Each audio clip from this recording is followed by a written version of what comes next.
Moving on, and we'll start with candidate Ambler for this one.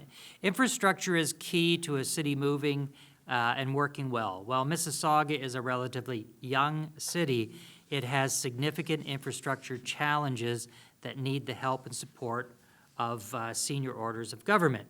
Currently, the City of Mississauga and Region of Peel are receiving federal tax money, gas tax money, and a smattering of infrastructure funding on an ad hoc basis.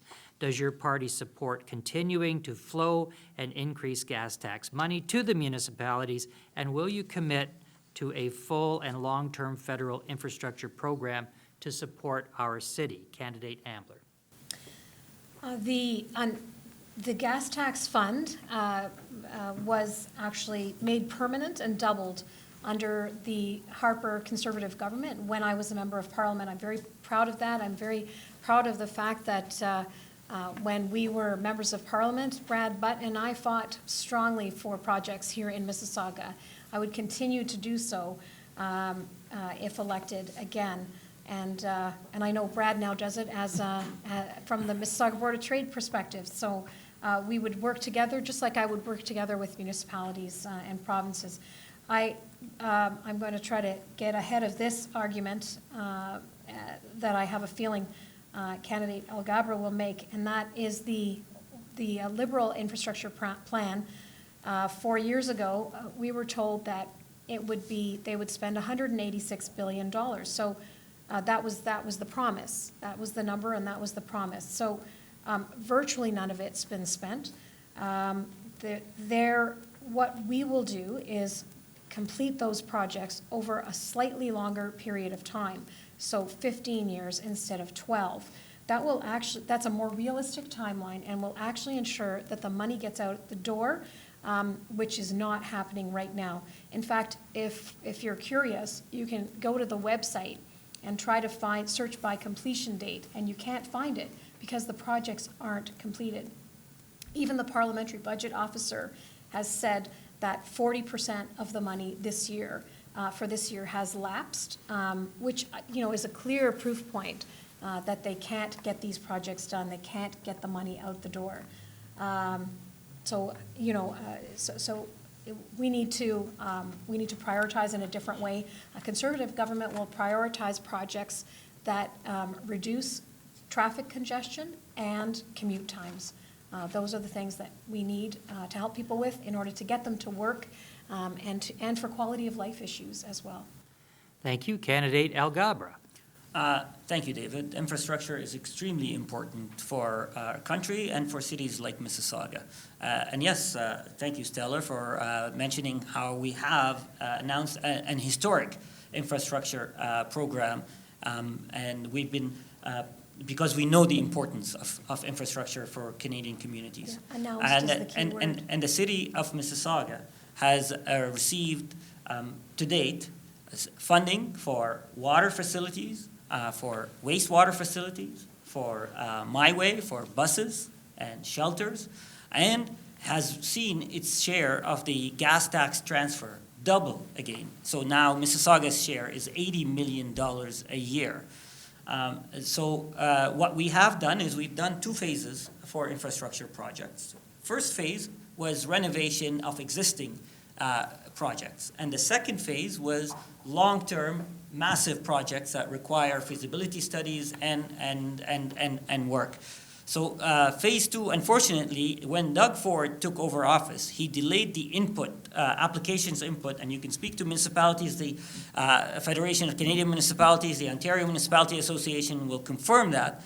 They have been delaying accepting applications for infrastructure projects, which unfortunately has caused some delay. And we're hearing as well from Andrew Scheer and the Conservative government that the party, if they win government, that they will cut infrastructure spending, and you just heard that right here today. So it's really important. Infrastructure is important for our economy, is important for our communities, and I'm proud to be part of a government that has dedicated the largest amount of infrastructure investment that will benefit our economies and will continue our prosperity. Stella, do you get double the money because Omar mentioned Doug Ford's name twice in the same evening, or was it only just once? I didn't make any side bets. I don't know. I didn't. on the Do question. I get a rebuttal to that? You will, but first we'll go to candidate Alzaba on infrastructure. So transportation and infrastructure, what the People's Party wants to do is, like I said, if it's not a policy that's on our platform, we won't be challenging the status quo on that. However, one thing that we want to do is, and add to in, as a government, is supporting our provincial governments. Now, the reallocation and the recalculation of the equalization pay, Ontario would stand to benefit from that, because currently Quebec gets about $13 billion and we don't get anywhere near as that. So this would be something that Ontario would stand to benefit, and we can't obviously cherry pick all of the cities. That's up to the provinces to decide how they would reallocate that funding. In addition to that, we want to expand our free trade. So expanding free trades will allow small businesses, larger businesses to profit and to prosper, will increase the amount of revenue that the province will get alone for example, from their provincial taxes. And also, I mentioned earlier about natural resources. We have a lot of natural resources in Ontario. Like I said, we have gold, we have silver, we have cobalt, we have nickel, we have fresh water. We need to reinstill that personal responsibility into our provincial government and help them and collaborate with them in order for them to generate their source of revenue from their own natural resources in order to support their municipalities. Thank you. Candidate Hill.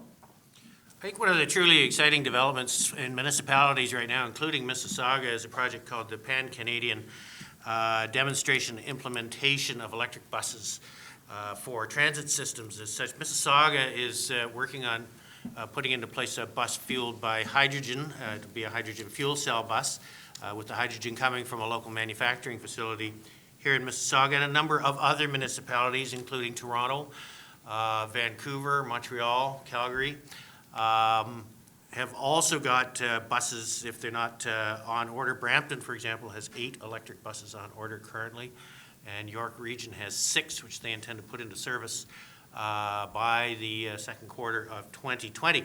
And a green government would definitely work with municipalities and encourage them to move off of diesel fuel and towards electric buses. This is a market-ready solution that has at least 4 reputable bus manufacturers currently with product in the marketplace to supply to this. The price of an electric bus is almost double that of a conventional diesel bus, so transit agencies with their constraints on their financial resources are going to need help from all levels of government in order to put this into place.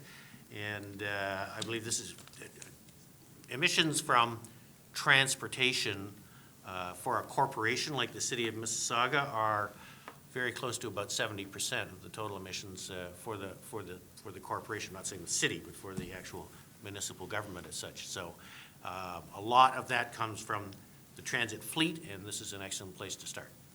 Thank you. Final comment from candidate Ambler, and then we'll move to closing statements. Just 2 quick points.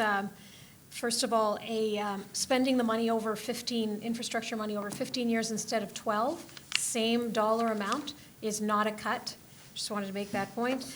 Also, I want to let you know that we would scrap the Asian Infrastructure Bank. That's $256 million that's going to build roads in China.